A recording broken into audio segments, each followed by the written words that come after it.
এদিকে আয় বাবা, এদিকে আয়, এদিকে আয়। হ্যাঁ হ্যাঁ হ্যাঁ, এদিকে আয়, এদিকে আয়, এদিকে আয়, এদিকে আয়, এদিকে আয় তো বাবা, এদিকে আয়। আমাকে ডাকলে? হ্যাঁ বস না বাবা, একটা কথা আছে তোর সাথে, কথা আছে। আচ্ছা আচ্ছা, বস বস বস, কথা আছে। বলো বলো বলো। হ্যাঁ খোকা, হ্যাঁ? আমাদের বক কার্তিকে কি বলতেছিল রে? ও একটা দুঃখের কথা বলছিল, ও মালয়েশিয়ায় যাবে, ওর এখানে ভালো লাগছে না।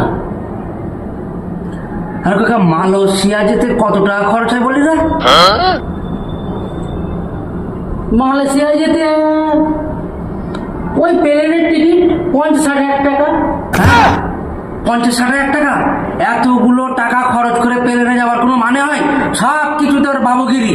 হ্যাঁ হ্যাঁ খোকা, হ্যাঁ বাসে ট্রেনে গেলে পরে মনে হয় মেলা কম খরচে যায়, তাই না? হ্যাঁ হ্যাঁ হ্যাঁ, কিন্তু যেতে যেতে বকখারে একটা দূর পেকে যেতে পারে। পাকে পাকুক যে, এই ছেলেটা আমাকে কদিন আগে জুতো পাইতে পাইতে জুতোটা ক্ষয় করতেছিল। হ্যাঁ ফের এখন এই মালয়েশিয়া যাবে, ছেলেটা আমাকে সর্বশান্ত করে দিল। হ্যাঁ আমাকে সর্বশান্ত করে দিল, ওর কথা কিন্তু আমি আর নেই। Don't forget to subscribe.